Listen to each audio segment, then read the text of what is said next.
अगर नल जल योजना सही तरीके से धरातल पर नहीं उतरती है तो फिर मुखिया का पत्ता कट सकता है। यहाँ पर हम मुखिया की बात प्रदेश के मुखिया की नहीं कर रहे, बल्कि हम पंचायत मुखिया की बात कर रहे हैं। जी हाँ, ये नया फरमान है जेडीयू का, जिसमें अगर नल जो घर घर नल का जल वाली योजना है, जिसके बारे में ये कहा जाता है 7 निश्चय पार्ट 2 में इस योजना को और कितना ज्यादा इसको बल दिया जा रहा है, किस तरीके से इसको निश्चित तौर पर हासिल करना है, इसका अंदाजा इसी बात से लगाया जा सकता है कि ये नया फरमान जेडीयू की तरफ से यानी कि सरकार बिहार सरकार की तरफ से जारी किया गया कि अगर आप इसमें यानी कि जो पंचायत के मुखिया होंगे, अगर इसको वो सही तरीके से नहीं निभाते हैं, उनके जो क्षेत्र है वहां तक अगर इसका कायाकल्प नहीं दिखता है, ये पूरी तरीके से नहीं हो पाता, तो फिर आप उसके लायक नहीं रहेंगे, यानी कि आप चुनाव के लायक नहीं रहेंगे, आपको उम्मीदवार नहीं बनाया जा सकेगा। इसको लेकर हलचल फिलहाल राजनीति में तेज हो गई है। जिस तरीके से ये फरमान जारी हुआ, जहां पर सत्ता पक्ष इसका समर्थन कर रहा है तो विपक्ष लगातार इस फैसले पर निशाना साध रहा है।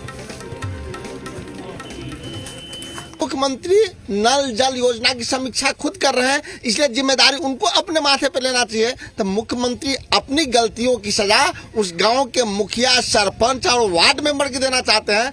अगर इस पर कार्रवाई हो तो नल कूप विभाग के जेई का पर, एग्जीक्यूटिव पे, चीफ इंजीनियर पे, इंजीनियर इन चीफ पे, उस विभाग के मंत्री पे, और नहीं तो बिहार के मुख्यमंत्री पे, कि जिनके कारण नल जल योजना लूट का एक बड़ा अखाड़ा बन गया है और सीधा कनेक्शन एक अन्य आवाज से है।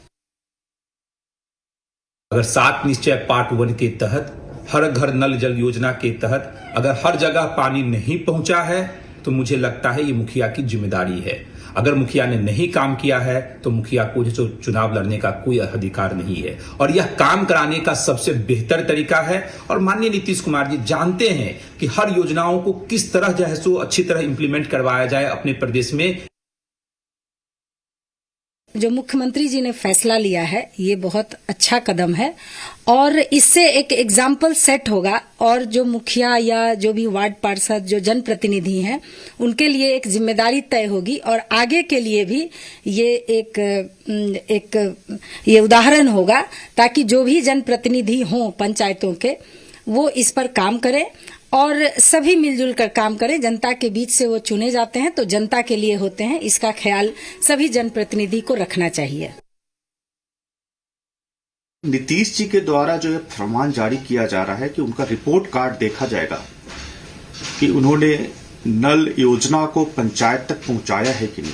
तो नीतीश जी, आप 15 साल से ज्यादा से मुख्यमंत्री के पद के आसीन हैं। पहले तो आपको रिपोर्ट कार्ड देना पड़ेगा कि आपने क्या किया है 15 साल में। आप अपने लिए, अपने विधायकों के लिए और अपने जनप्रतिनिधि के लिए आप कानून बनाइए, उनका रिपोर्ट कार्ड देखिए, फिर उसके बाद आप पंचायत की बात करेंगे। जी हाँ, बहुत क्रांतिकारी फैसला है। अगर ऐसा ही होने लगा तो आगे हम ये भी उम्मीद करेंगे कि इसी तरीके से विधायकों के भी काम ढूंढे जाए कि वो भी अपना पूरा करे, इसी तरीके से आगे मिनिस्टर्स के भी काम ढूंढे जाए कि वो भी अपना पूरा करे। अगर नहीं करे तो फिर लायक नहीं रहेंगे उम्मीदवार बनने के। बहरहाल इस फैसले को लेकर अलग अलग प्रतिक्रियाएं। ऐसे में बीजेपी के वरिष्ठ नेता आर.के. सिन्हा ने कहा कि बहुत अच्छा फैसला है और नीतीश सरकार ने बहुत अच्छी तरीके से सोच समझ के ये फैसला लिया है। इससे कम से कम हम ये कह सकते हैं कि आगे दुरुस्त काम हमको दिखेगा। क्या कुछ कहा है उन्होंने, एक बार देखिए।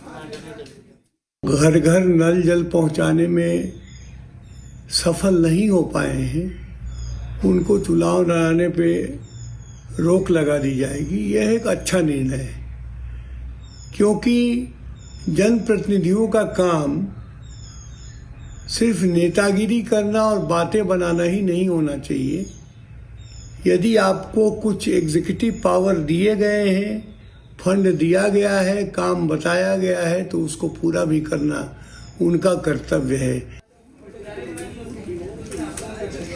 हमारे संवाददाता आशुतोष हमारे साथ जुड़ गए हैं। आशुतोष, आर.के. सिन्हा कहते हैं कि जनप्रतिनिधियों का काम सिर्फ बातें बनाना नहीं होना चाहिए, बल्कि कुछ एग्जीक्यूटिव पावर्स दिए गए हैं तो उनको उस पावर का इस्तेमाल करना चाहिए। हमारे देश में बहुत सारे ऐसे जनप्रतिनिधि हैं जिनके ऊपर यह आरोप लगता है कि वो सिर्फ बातें बनाते हैं। किस किस को रखा जाए इस क्राइटेरिया में, आशुतोष?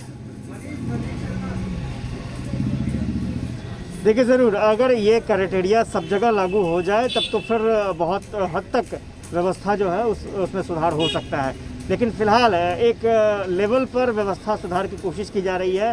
पंचायती राज विभाग ने ये फरमान जारी कर दिया है कि नल जल योजना का काम अगर पूरा नहीं होता है जिस भी जनप्रतिनिधि के इलाके में, वो योग्य नहीं माने जाएंगे अगले चुनाव के लिए।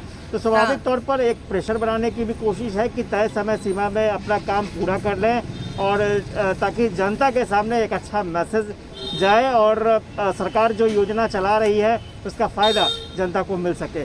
तो ये एक बड़ी पहल है, बड़ी बात भी कह सकते हैं, ये बड़ा फैसला है। और चूंकि इस फैसले के ज़रिए एक मैसेज देने की भी कोशिश है कि अगर आप समय पर अपना काम पूरा नहीं करेंगे तो आपको जो कह सकते हैं जो आपकी महत्वाकांक्षा है चुनाव लड़ने की, उससे वंचित किया जाएगा। लेकिन ये फिलहाल पंचायती राज व्यवस्था के तहत ही फैसला हो रहा है। इसके आगे के फैसले के बारे में फिलहाल सबको सोचना होगा कि क्या वाकई इस तरह के फैसले विधानसभा चुनाव और लोकसभा में चुनाव में भी हो सकते हैं क्या।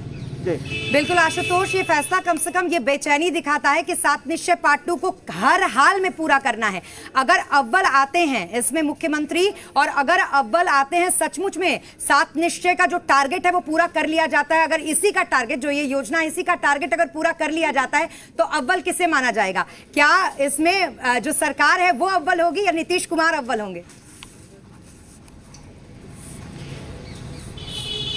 नहीं, स्वाभाविक तौर पर अगर योजना पूरी हो जाती है तो नीतीश कुमार की छवि पर इसका असर पड़ेगा। और चूंकि नीतीश कुमार ये मानकर चल रहे हैं कि ऐसी चर्चा थी कि दलगत आधार पर भी पंचायती राज व्यवस्था में चुनाव हो सकती है, तो हो सकता है अगर ये फैसला होता है, क्योंकि बहुत चर्चाएं थी कि दलगत आधार पर चुनाव हो, लेकिन फिलहाल अभी तक कोई नतीजा सामने नहीं आया है। लेकिन इतना ज़रूर है कि कोई भी प्रतिनिधि चुनाव लड़े तो वो किसी न किसी दल का ज़रूर होता है। और स्वाभाविक तौर पर अगर योजना अपने मुकाम तक पहुंचती है तो इसका फ़ायदा जिस दल से भी जुड़े हुए, अगर जेडीयू खासतौर से एनडीए के से जुड़े हुए अगर कोई भी नेता इस चुनाव में उतरेंगे पंचायत स्तर पर, तो उन्हें इसका फ़ायदा मिल सकता है।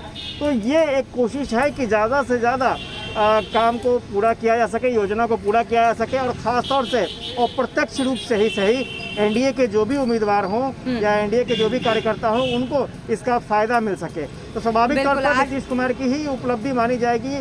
और चूंकि नीतीश कुमार की बहुत बड़ी योजना थी, महत्वाकांक्षी योजना थी, हर घर नल का जल, तो स्वाभाविक तौर पर इसमें कोई दो राय नहीं है कि इसी के मद्देनजर ये बड़ा फैसला भी लिया गया है। बिल्कुल, बहुत महत्वाकांक्षी योजना है, तो क्या ये उसी की बेचैनी है क्या आशुतोष कि जल्द से जल्द इसे पूरा किया जाए? लेकिन इन सब के बीच जो फरमान दिया गया, क्या इसको लेकर जो राजनीतिक हलकों में अब एक बहस चलेगी, उसमें बैकफुट पर सरकार को आना पड़ेगा? क्योंकि बहुत सारी बातें इसमें की जाएंगी, अभी तो इसमें संविधान तक की बातें की जाएंगी।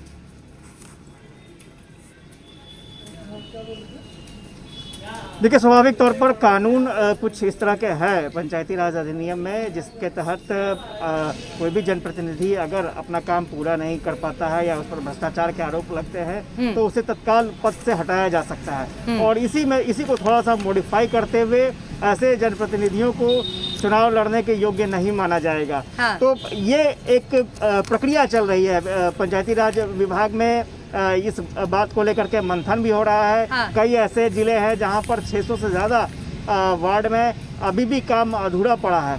तो ऐसे में ये कोशिश है, ये प्रेशर बनाने की कोशिश है कि तय समय सीमा में अभी भी वक्त है, जल्द से जल्द अपना काम पूरा कर ले जो भी जनप्रतिनिधि हों, ये कोशिश की जा रही है। हालांकि आखिरी फैसला, अंतिम मुहर फैसले पर क्या लगता है, उस पर सबकी निगाहें टिकी हुई होंगी। जी चलिए, बहुत शुक्रिया तमाम जानकारी के लिए आशुतोष आपका। तो एक ऐसा फरमान है जिसमें कम से कम चर्चा तो ये छेड़ ही दी है कि अगर तय समय सीमा में कोई अपना काम पूरा नहीं करता तो फिर वो उम्मीदवार बनने के लायक नहीं रहेगा। यकीन मानिए, अगर ये फरमान बदलता है बड़े स्तर पर तो बहुत सारी कुर्सियां खाली हो जाएंगी। उसमें सिर्फ राज्यों की कुर्सियां नहीं, केंद्र की भी कुर्सियां होंगी जो खाली हो जाएंगी। बहरहाल, लेकिन ये फरमान अभी छोटे स्तर पर है, तो देखना ये होगा कि क्या असर इसका होता है आगे।